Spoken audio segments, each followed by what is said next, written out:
La comedia británica, Nord Stream y la modelo sexy, la indignación europea y el botín de guerra.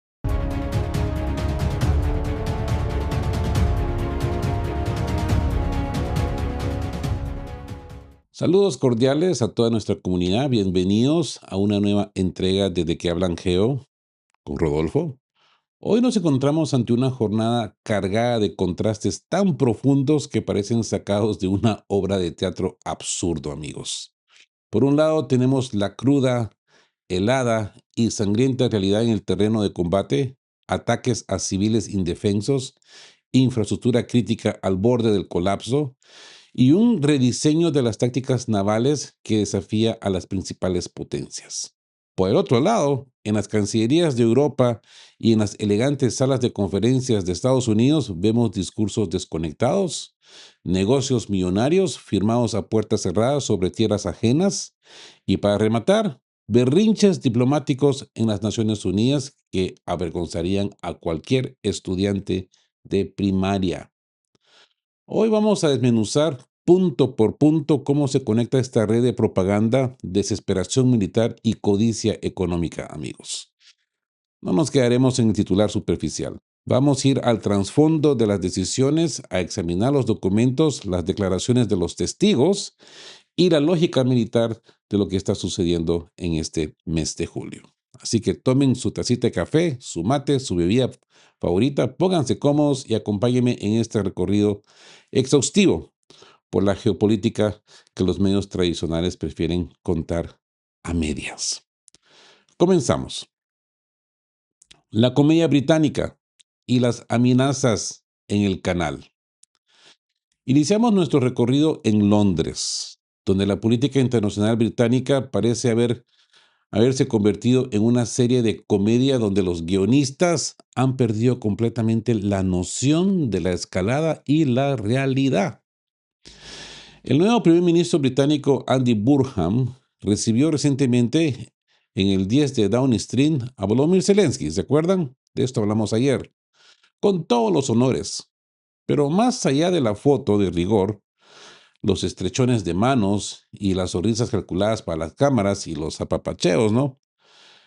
Lo verdaderamente sustancial estuvo en el famoso paquete de innovación que el gobierno británico decidió entregarle a Kiev. Estamos hablando de licencias y patentes para la fabricación de sistemas conocidos como Stone Clock. ¿Qué es exactamente el Stone Clock? En términos sencillos, la propaganda británica nos lo vende como una maravilla de la tecnología militar miniaturizada. Un dispositivo inhibidor de frecuencia y cegador de radar de tamaño de una tablet, de un iPad o un libro de bolsillo, diseñado para que las unidades pequeñas en el frente puedan evadir la detección de la defensa aérea y los sensores rusos. La narrativa occidental es tentadora, ¿verdad? Miren cómo una tablet barata va a neutralizar la gigantesca red de radares y guerra electrónica de Rusia. Pero bueno, allá ellos con su rollo, ¿no? Una solución milagrosa para un conflicto extremadamente complejo. Y sí, y es complejo, amigos, porque los inhibidores no es que maten todo el espectro de frecuencia, porque de un u otro modo ellos también se tienen que comunicar, ¿verdad? Siempre va a haber un canal abierto que supuestamente va a estar encriptado o escondido, haciéndose frequency hopping, qué sé yo, pero siempre tienen que tener un medio de comunicación de punto A a punto B. Según ellos, el resto va a ser interferido. Pero bueno, allá ellos con sus tecnologías, ¿no? Yo, experiencia propia en el terreno, donde habían bombas de verdad, sé que los inhibidores muchas veces solamente es negocio y no funcionan al 100%, se los digo, se los digo. Muy potentes los inhibidores israelitas, porque eso sí, bloquean todo. ¿Cómo se comunican entre ellos? Para mí siempre ha sido un misterio. Pero esos inhibidores sí son realmente potentes. Y británicos, Mm, Vamos a ver cómo funcionan en el campo de batalla, ¿verdad? Sin embargo, en Moscú la respuesta no se hizo esperar y vino con el tono ácido e hiperbólico que ya nos tiene acostumbrados Dmitry Medvedev. El expresidente ruso y actual vicepresidente del Consejo de Seguridad desempolvó inmediatamente el catálogo de disuasión estratégica más pesado. Medvedev recordó la existencia del proyecto Poseidón, ese dron torpeo de propulsión nuclear impulsado por reactores miniaturizados capaz de navegar a profundidades abisales a velocidades increíbles para generar un tsunami radioactivo en las costas de las Islas Británicas. Prometió además que cualquier transferencia de tecnología directa que amenace la aviación estratégica rusa convertiría la infraestructura británica en un objeto legítimo, volviendo la vida en la isla en sus propias palabras infinitamente más miserable. Pero aquí viene la parte amarga y satírica de la historia. ¿Saben qué fue lo más revelador de este choque de declaraciones? La reacción de los propios ciudadanos británicos. Si uno revisa, como siempre les digo, la sección de comentarios en medios masivos como Daily Mail o The Telegraph, el sentimiento del lector medio no era de pánico ante un tsunami de Medvedev, sino de un cinismo absoluto a su propio gobierno. Los británicos escribían cosas como, con la inflación actual, los servicios de salud colapsados y el precio de la energía, un tsunami radioactivo suena como la única forma de conseguir calefacción gratis este invierno. Imagínense ustedes. O también, nuestros políticos regalan patentes tecnológicas y miles de millones, mientras en nuestras ciudades las huelgas y el deterioro social no paran. Esa es la desconexión sobre la que reflexionamos el día de hoy, amigos. Mientras la élite en Londres juega a la alta estrategia con tablets mágicas, el ciudadano común en el Reino Unido siente que su propio país se desmorona por dentro. La soberbia militar en el exterior oculta la fragilidad absoluta en el interior. Y bueno, y dicho esto, pasemos al siguiente segmento del Nord Stream y la modelo sexy en el yate. Avancemos a otro capítulo fundamental para entender cómo los medios occidentales intentan moldear la percepción del público. El caso del saboteo a los gasoductos Nord Stream. Todos recordamos la versión que el Wall Street Journal y varios medios alemanes nos vendieron durante meses, ¿no? Una historia que parecía escrita por un guionista de Hollywood o quizás de Bollywood tras una noche de fiesta, ¿no? Según ese relato oficial, la mayor infraestructura energética submarina de Europa, construida con tuberías de acero de alta resistencia envueltas en capas de hormigón, armado a 80 metros de profundidad en el mar Báltico, fue destruida no por una armada naval, sino por 6 ucranianos borrachos en un yate alquilado llamado Andrómeda. ¿Mm? A algunos les da resaca, a otros les da por ir a reventar tubos a 80 metros de profundidad. ¿Sí? Y no solo es eso, la tripulación supuestamente incluía a una modelo sexy, vestida con ropa glamurosa para no levantar sospechas mientras transportaban cientos de kilogramos de explosivo militar octógeno. Pues bien, en la prestigiosa revista británica The Spectator, el veterano periodista Peter Hitchens ha publicado un análisis quirúrgico que destroza por completo esta narrativa de cuentos de hadas. Hitchens plantea preguntas simples, lógicas, de sentido común técnico. Primero, ¿cómo hace una tripulación amateur en un pequeño yate de recreo para colocar cargas demoledoras con precisión milimétrica a decenas de metros de profundidad, en aguas con corrientes traicioneras, sin equipos de inmersión saturada, sin campanas de buceo profundas y sin apoyo logístico pesado? Segundo, la historia oficial afirma que estos saboteadores dejaron un rastro casi cómico de pistas, manchas de sangre en el barco, muestras de ADN en las cabinas, restos de explosivo militar por todas partes e incluso, atención a esto, fueron multados por un radar de tráfico en Alemania mientras transportaban los materiales. Hitchens lo dice claramente. Ni el inspector Clouseau de los villanos de un cómic de Tintín cometerían semejante estupideces si estuvieran realizando la operación de sabotaje del siglo. Y vaya qué razón tiene, ¿no? La realidad, como bien señala el análisis, es inmensamente más aburrida, pero infinitamente más peligrosa.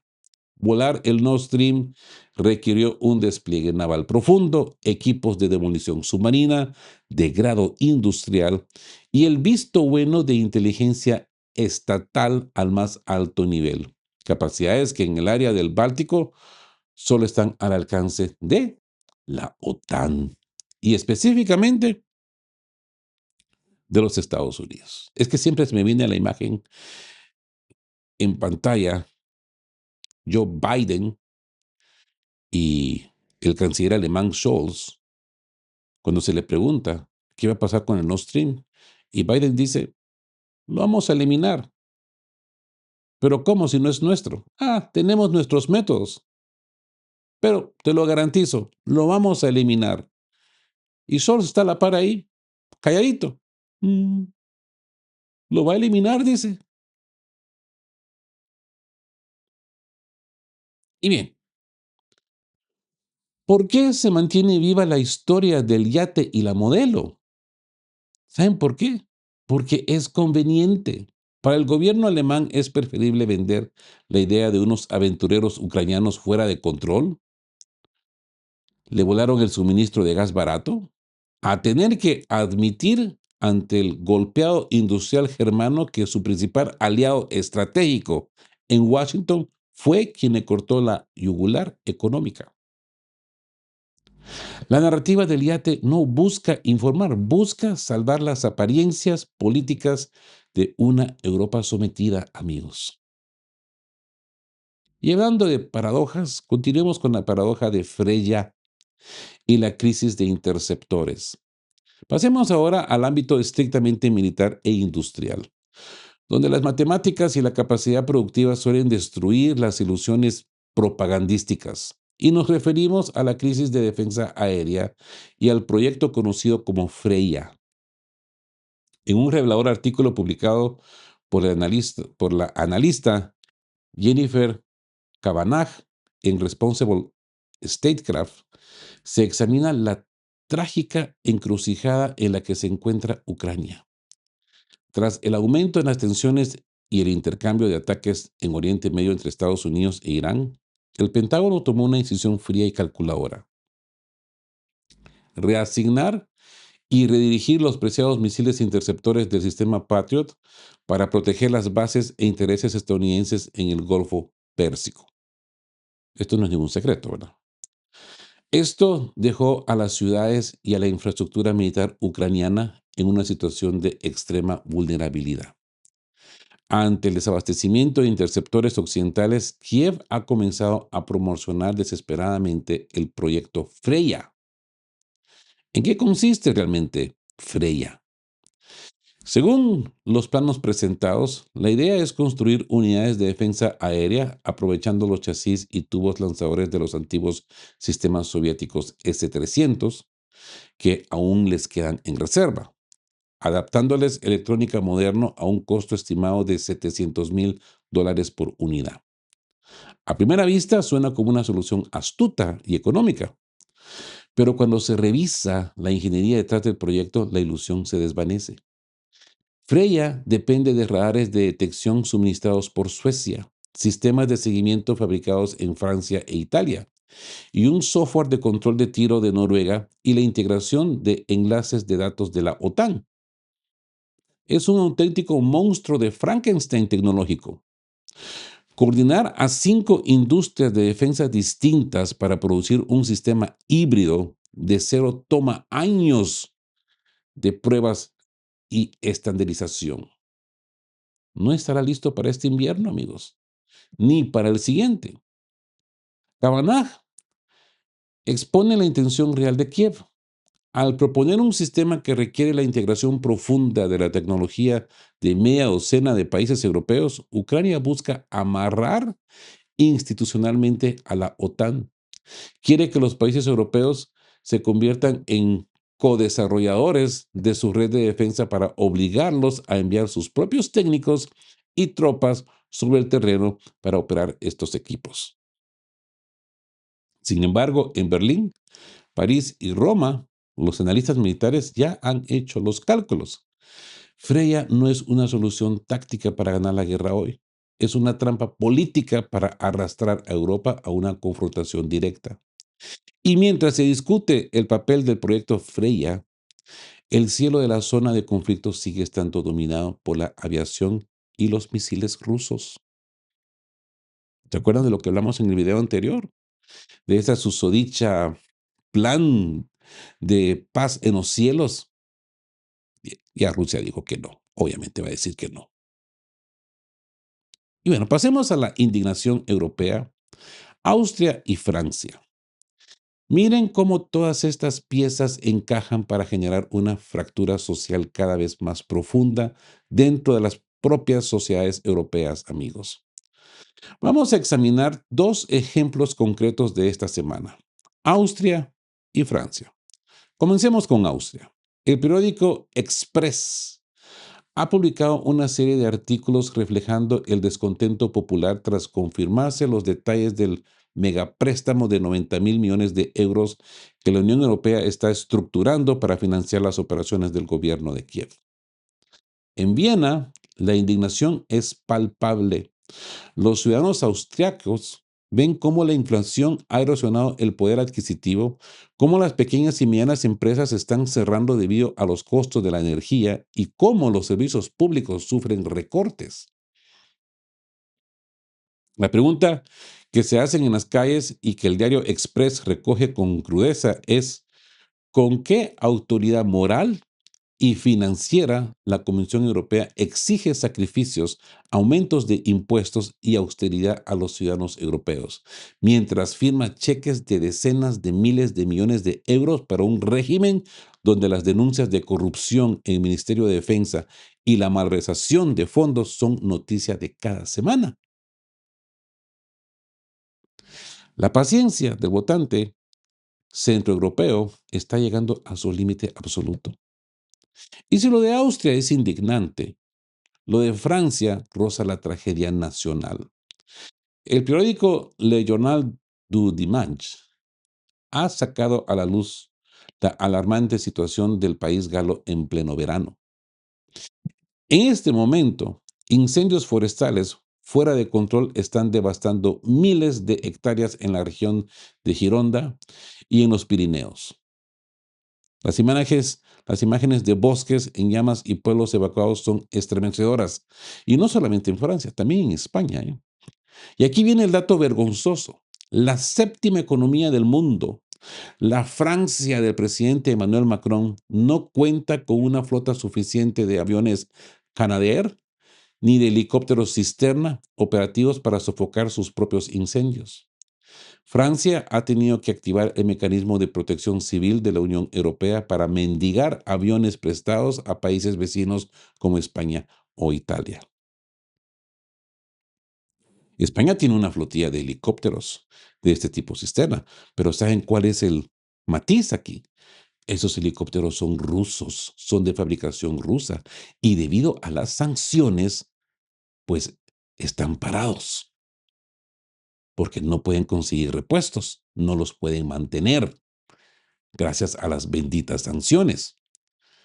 Y en esta situación de emergencia, España se ve obligada a pedirle un permiso o qué sé yo, un pase a Bruselas, el cual va a ser denegado, porque van a decir, no, son productos sancionados.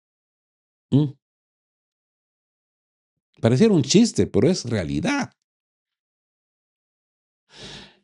El analista Frédéric Roussey lo plantea en el Le Journal de Dimanche con una claridad meridiana. ¿A dónde van a parar los impuestos de los contribuyentes franceses? Los bomberos galos denuncian la falta de equipos, la falta de personal, la falta de mantenimiento de la flota aérea, y ustedes saben por qué. Pero para enviar sistemas de artillería Caesar, misiles de largo alcance y millonarias transferencias financieras a la zona de conflicto, para eso el Palacio de Liceo siempre encuentra fondos de inmediato. A Francia no le faltan recursos ni capacidad técnica. Le falta una clase política con las prioridades puestas en la seguridad y el bienestar de su propio pueblo.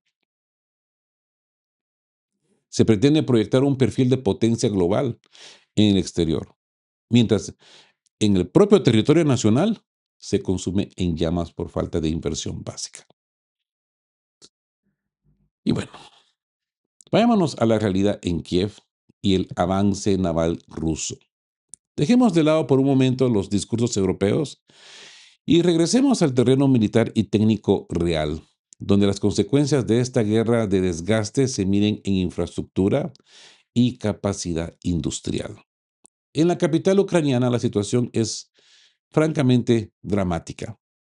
El medio ucraniano Telegraph, no sabía que existe Telegraph en ucraniano, para mí esto es nuevo, ha informado sobre una aclaradora y preocupante controversia pública desatada por las declaraciones del general retirado Serhiy Krivonos.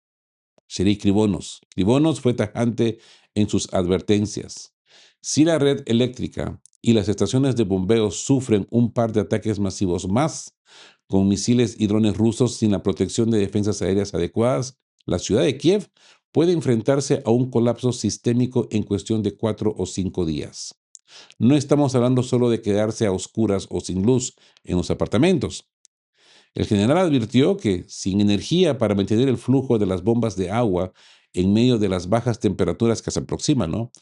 El sistema de alcantarillado colapsará, provocando el congelamiento y la rotura masiva de las tuberías en los grandes bloques de viviendas de la era soviética. Aunque voceros municipales salieron a intentar calmar el pánico asegurando que existen planes de contingencia, los propios ingenieros civiles entrevistados por Telegraph ucraniano admitieron la amarga verdad. Si las tuberías de calefacción central se congelan e inundan los sótanos con aguas residuales, ciudades enteras pueden volverse inhabitables en pleno invierno. Es la infraestructura crítica, básica, tambaleándose al borde del abismo. Y mientras las ciudades bajo el mando de Kiev enfrentan este fantasma de colapso logístico, en el ámbito militar, estratégico, la brecha tecnológica industrial parece ensancharse en una dirección inesperada. La prestigiosa publicación defensiva estadounidense Military Watch ha revelado detalles impactantes sobre el programa naval ruso presentado recientemente por el comandante en jefe de la Armada, el almirante Moiseev. Rusia está desarrollando el primer dron marítimo cazasubmarinos del mundo, con un desplazamiento masivo de 500 toneladas, prácticamente el tamaño de un patrullero o destructor ligero, pero completamente automatizado. Este navío no tripulado está diseñado para operar durante semanas de forma autónoma en heladas y hostiles aguas del Ártico, equipado con sonares de profundidad y torpedos ligeros para rastrear y neutralizar los submarinos nucleares de la OTAN o cualquier tipo de ataque de la OTAN bajo de agua, ¿no? Military Watch destaca la paradoja. Mientras Rusia está produciendo hardware no tripulado de nueva generación a escala industrial para asegurar sus bastiones marítimos, los astilleros navales de los Estados Unidos atraviesan la peor crisis de productividad en 4 décadas. Washington no está logrando cumplir sus metas de construcción de submarinos clase Virginia ni de los destructores Alec Arleigh Burke, debido a la falta de mano de obra cualificada, sobrecostos y escasez de suministros. Rusia está poniendo en el agua soluciones tecnológicas avanzadas a una fracción del costo, mientras la maquinaria industrial estadounidense patina en la burocracia y la falta de capacidad fabril. Esa es la cruda realidad del equilibrio del poder en el 2026. Ahora bien, el botín de guerra, Puerto Berethán. Ante este panorama de destrucción y colapso, la pregunta inevitable que cualquier espectador atento debe hacerse: ¿por qué se insiste en prolongar este conflicto a toda costa? ¿Cuál es el verdadero incentivo detrás de las decisiones de las potencias? La respuesta no la encontraremos en los discursos sobre la democracia ni en las declaraciones de las Naciones Unidas. La respuesta la da con un pragmatismo casi descarado el periódico The Washington Times. El diario estadounidense ha revelado los planos de un gigantesco proyecto económico titulado Puerto Berethán, ubicado en la región de Nikolaev, a orillas del Mar Negro. Se trata de la transformación de una antigua base naval de submarinos de la era soviética, un megacomplejo logístico e industrial privado financiado y controlado por un consorcio de inversores y firmas de capital de riesgo estadounidenses.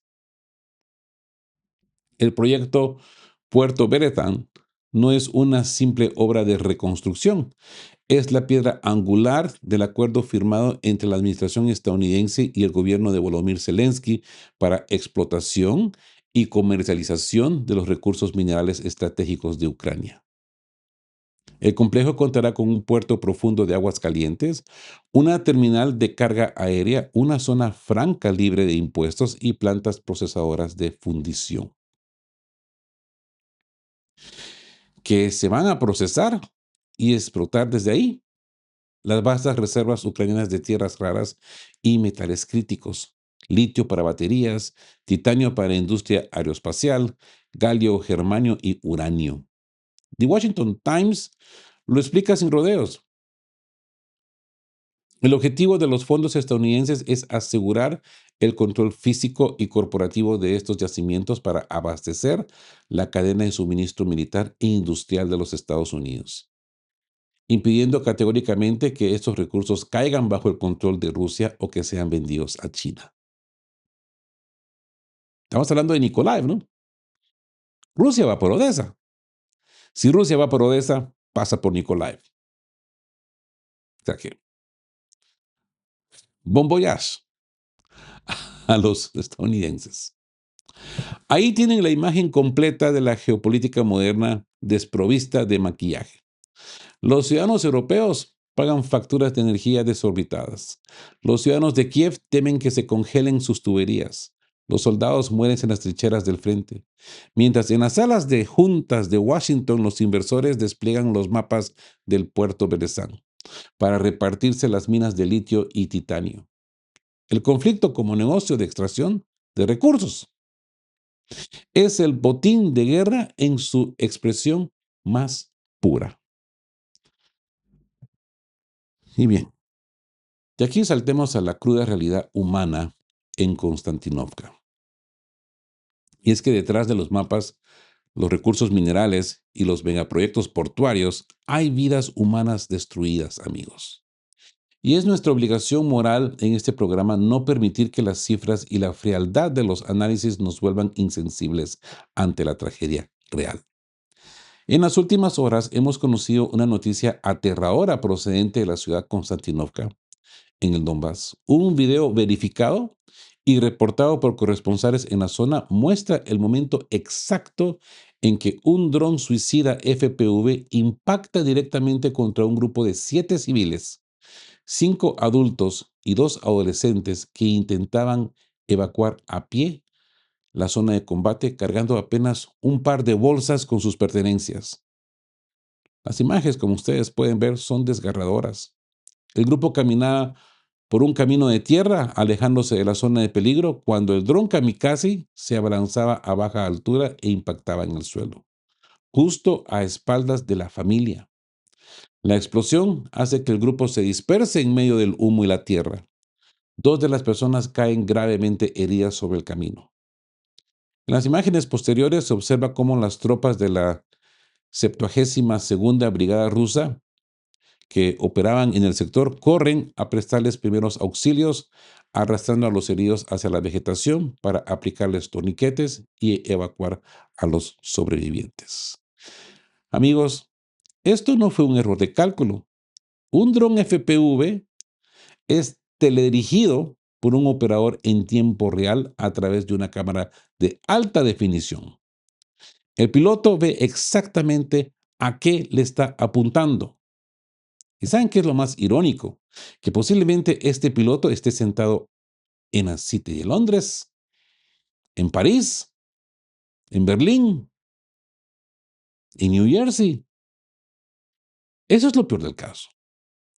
No había vehículos blindados, no había posiciones de artillería, no habían uniformes militares. Eran familias con chavalos, con adolescentes, tratando de salvar sus vidas.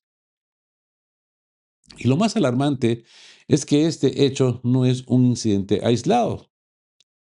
En testimonios recientes presentados ante audiencias públicas, más de 2 docenas de sobrevivientes y residentes que lograron salir de Konstantinivka denunciaron una práctica sistemática y atroz: el uso de drones de reconocimiento y kamikazes para cazar a los residentes locales que salían de los sótanos a buscar agua potable, a recoger comida o a intentar huir de la ciudad. Un testigo relató entre lágrimas cómo incendiaron una vivienda y esperaron con drones suspendidos en el aire a que los vecinos salieran a sofocar el fuego para lanzar los ataques sobre ellos. ¿A qué responde esta crueldad?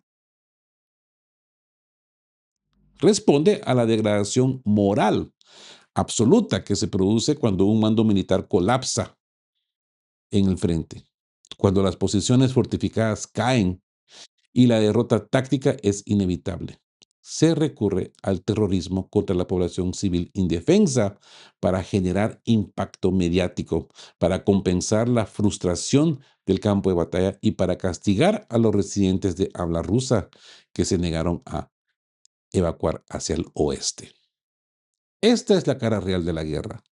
Mientras en los parlamentos occidentales se aplauden discursos y se aprueban presupuestos, en los caminos de Konstantinivka hay familias sangrando en la tierra por el impacto de un dron. Y bueno, dicho esto,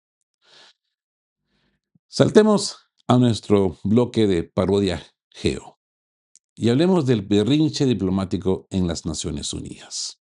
Y ahora, damas y caballeros, justo cuando uno pensaría que ante este semejante nivel de tragedia humana, de crisis económica y de riesgo nuclear, porque no hay que olvidar el riesgo nuclear, los diplomáticos de las grandes potencias actuarían con la máxima gravedad y sobriedad y madurez, ¿no?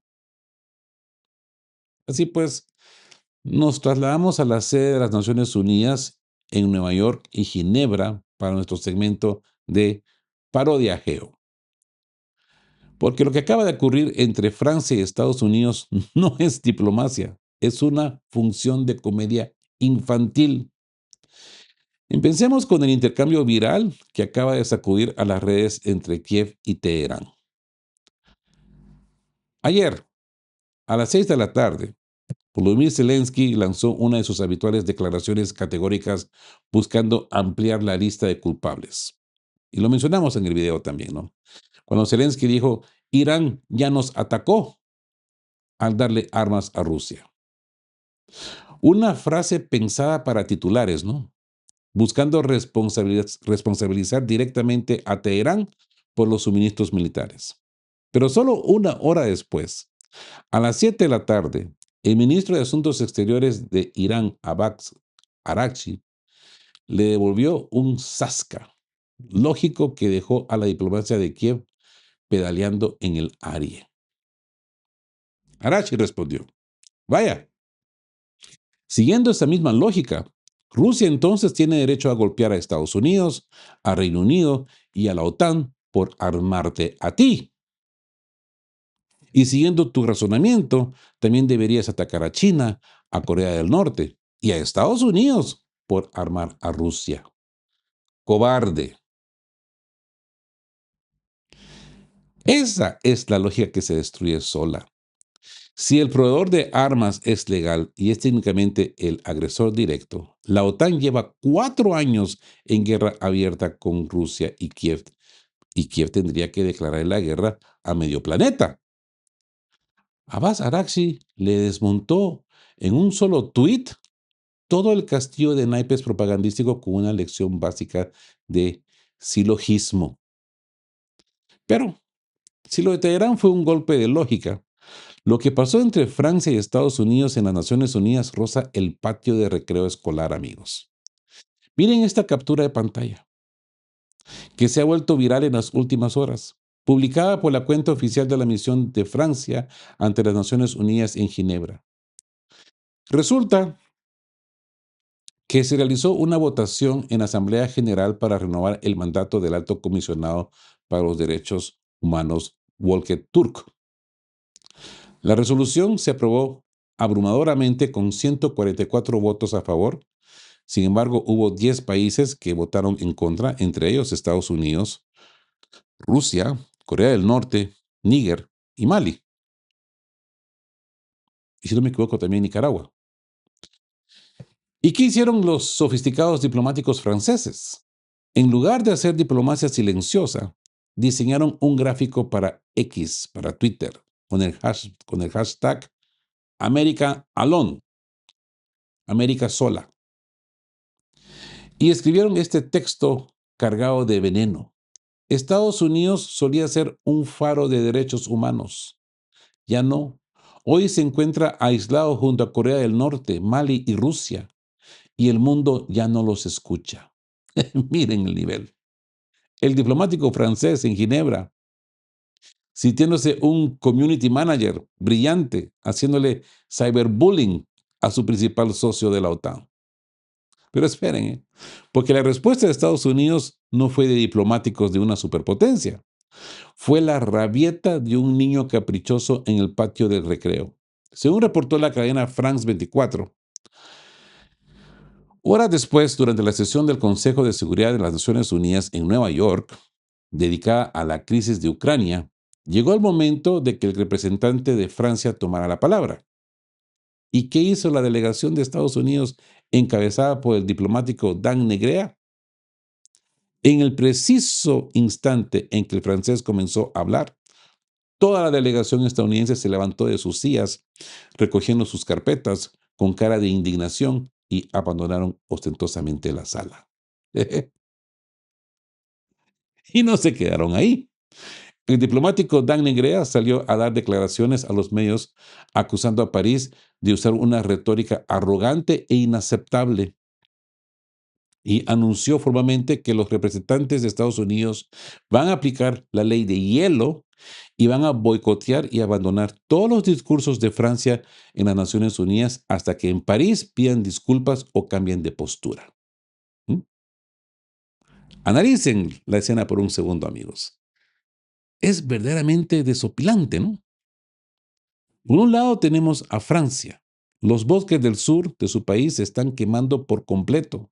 Sus bomberos no tienen equipos, no tienen presupuesto para comprar aviones antiincendios. Tienen a sus ciudadanos en las calles protestando. Pero sus diplomáticos en Ginebra están muy ocupados editando tweets sarcásticos para provocar a la Casa Blanca. Y por el otro lado tenemos a Estados Unidos, la superpotencia que maneja el destino militar de la alianza, que está financiando la guerra, y sus diplomáticos reaccionan levantándose de la mesa, haciendo un berrinche y jurando no hablarle al delegado francés que pida perdón. No te hablo, vaya. ¿Y ahora? No te hablo. Amigos, en el Donbass las familias escapan de los drones kamikazes. En Kiev la gente teme que se congelen sus tuberías de alcantarillado en invierno. En Europa las economías entran en recesión y los líderes del mundo libre están jugando a no te hablo porque me pusiste un tweet feo. El nivel de infantilismo, ceguera y desconexión de la élite diplomática occidental ha llegado a un punto donde la sátira no tiene que inventar absolutamente nada. Se escriben la parodia ellos solos. ¿Mm? Así pues, Damas y caballeros, tras haber recorrido este contraste abismal entre la comedia diplomática, los fríos negocios de extracción de recursos y la trágica realidad del dolor humano en el campo de batalla, yo diría que es un momento de hacer una pausa. Es el momento de elevar la mirada por encima de la coyuntura mediática y conectar con lo que verdaderamente importa. Cuando observamos un mundo donde la propaganda intenta disfrazar la mentira de virtud, donde los gobiernos actúan con infantilismo y donde la vida humana parece haber perdido su valor fundamental frente a los intereses geopolíticos, es muy fácil caer en dos extremos peligrosos: el cinismo absoluto o la desesperación. Detengámonos un segundo a examinar la profundidad de estas dos palabras: sobriedad y vigilancia. ¿Qué significa ser sobrios en el contexto del siglo XXI, amigos? La sobriedad no es solo para abstenerse de excesos físicos. Es por sobre todas las cosas la sobriedad mental y espiritual. Significa mantener el juicio frío y despejado.